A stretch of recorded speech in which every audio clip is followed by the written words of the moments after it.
நீங்கள் பார்த்துக் கொண்டிருப்பது உங்கள் அற்புத ரேசு டிவி, சென்னையின் முதல் கத்தோலிக்க சேனல். வணக்கம். என்னோட பேர் நெல்சன் ஆண்டனி ஜோக்கியம், அற்புத ரேசு டிவியோட ஃபவுண்டர். இப்போ நீங்க பார்த்து கொண்டு இருக்கும் இந்த வீடியோவை ஷேர் பண்ணுங்க நான் உங்களை ரெக்வெஸ்ட் பண்றேன். மறக்காம இந்த வீடியோக்கு கடைசியில இருக்கிற அந்த அக்கவுண்ட் டீட்டெயில்ஸ் இருக்கு. உங்களுக்கு வேணும்னா நீங்க உங்களால முடிஞ்ச காணிக்கைய நீங்க தரலாம். நன்றி. உங்களோட அற்புத இயேசு டிவிக்காக நெல்சன் ஆண்டனி ஜோக்கியம். தேங்க்யூ.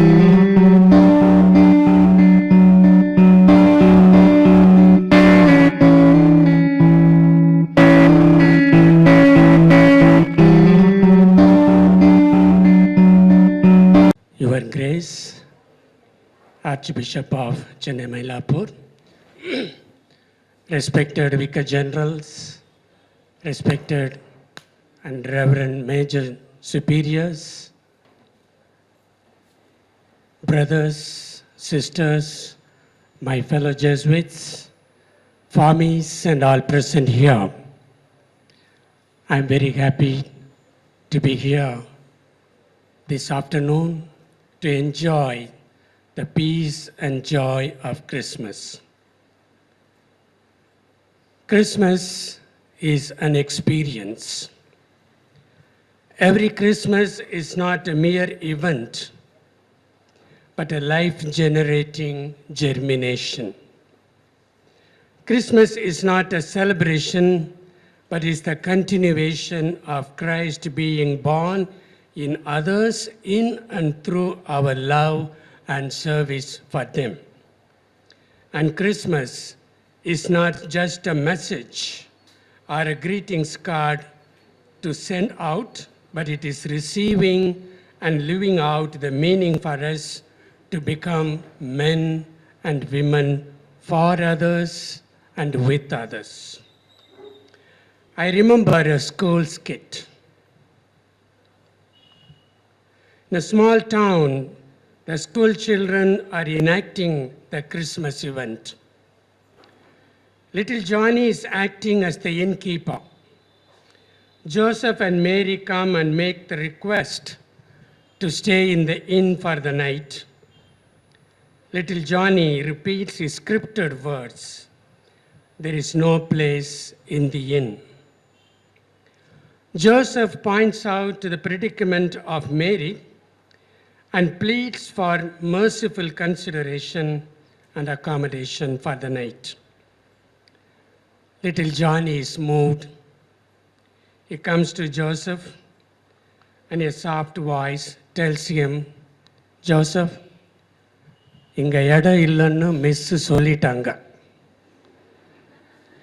ஆனால் எங்கள் வீட்டில் நிறையா இடம் இருக்குது, வீட்டுக்கு வாங்க, எங்கள் அப்பாட்ட சொல்லி அரேஞ்ச் பண்ணுறேன்." This is what happens today. Christmas is not the event to follow the age-old customs or traditions, but to live out anew the spirit of accommodating the needy. And as St. Ignatius would say, we religious work out our salvation in the salvation of others. The ancestors of Jesus were eagerly and anxiously waiting for a Messiah to liberate them from the bondage of slavery and oppression of alien powers. Jesus came in amidst them unnoticed. Only the illiterate and highly learned could easily recognize him. The simple and illiterate shepherds could believe the glad tidings of an angel, and the learned astrologers, the Magi, could read the signs of the stars. Where do we stand on this scale between the shepherds and the Magi? At Christmas, we remember and celebrate Jesus coming in person. Imagine a war is going on, and the parents are worried about the safe return of their sons fighting for the nation. One day, a mother gets a letter from her only son at the war front saying he is safe and he would return home as soon as the war gets over. She feels happy.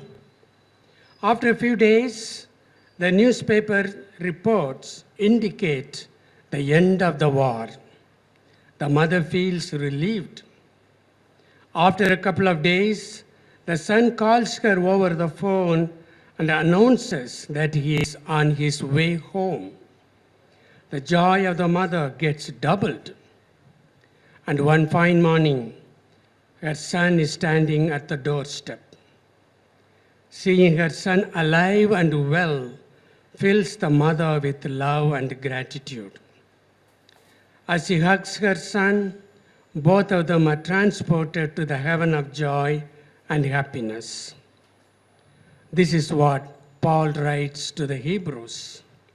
In the past, God spoke to our ancestors through the prophets at many times and in various ways. But in these last days, he has spoken to us by his Son, whom he appointed heir of all things, and through whom also he made the universe. Christmas is the realization of that eternal event. And today, God speaks to us in the name and form of the needy, the discriminated, the underserved, and the unserved. While we contemplate the grace-filled baby of Bethlehem, we might not hear the cry of babies in hunger. Once I visited a worship place. There was a beautifully decorated crib, but no Joseph, no Mary, no baby Jesus, no shepherds around. But there was a lamp in the middle. I was told that they do not keep the statues in the crib, but they live out the Christmas spirit of joy and giving happiness of the light of the world to others.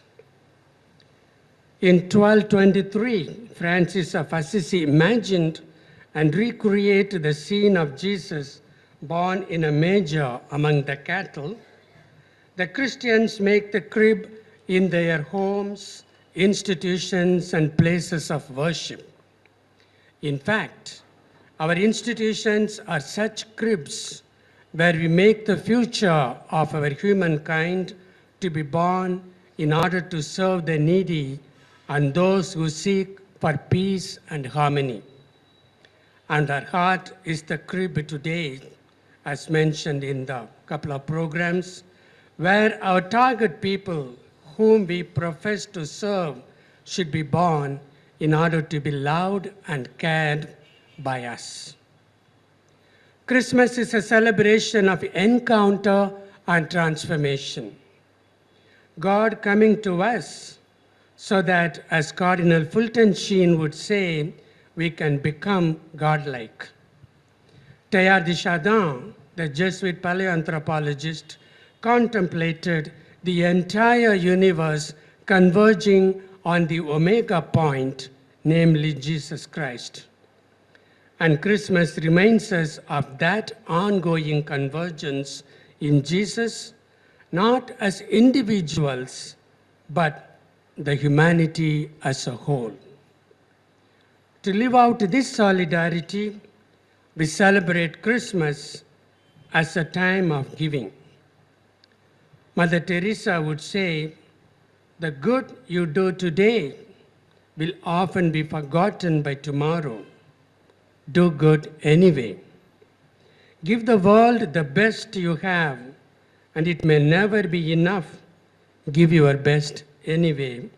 And she would add, give till it hurts. I'm reminded of the short story I read in my juniorate 45 years ago. The Gift of the Magi is the name of the story by O. Henry. The story tells us of a young married couple, Jim and Della. They are a loving couple, but they live in utter poverty. Between them, they have only 2 possessions that they consider their treasures. Jim's gold pocket watch that belonged to his father and his grandfather, and Della's lustrous long hair that falls almost to her knees. On the Christmas Eve, they want to exchange surprise gifts. Della has her hair cut and sold in order to buy a gold chain for Jim's watch. And Jim sells his gold watch to buy a set of costly decorative combs for Della. In the evening, when they brought out the gifts, Stella doesn't have the hair, but the combs are there, and Jim doesn't have the watch, but the gold chain is there. Experiencing real and lasting love and affection is the greatest gift. As religious, we had dreams prior to joining religious congregations. A dream that could be sometimes unpredictable and even dangerous for those who lack the courage to follow the dream. We have chosen a life of service for the needy. There is no turning back or running away. The only way forward is the path of light, that is the God-man baby, to set the world on fire of love of God in the service of our fellow human beings. An unknown poet said long ago, "Your light fills the entire universe. The Lamb of love burns and rescues understanding." Let us celebrate that light, which shows the path of truth and life. May the peace and joy of Christmas be yours all through the new year 2020. Thank you. பார்த்து கொண்டிருப்பது உங்கள் அற்புத race TV, சென்னையின் முதல் கத்தோலிக்க channel. வணக்கம், என்னோட பேர் நெல்சன் ஆண்டனி ஜோக்கியம், அற்புத ரேசு டிவியோட ஃபவுண்டர்.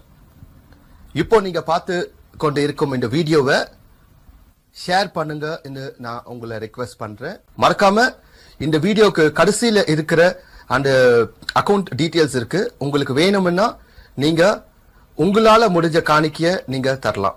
நன்றி. உங்களோட அற்புத இயேசு டிவிக்காக நெல்சன் ஆண்டனி ஜோக்கியம். தேங்க்யூ.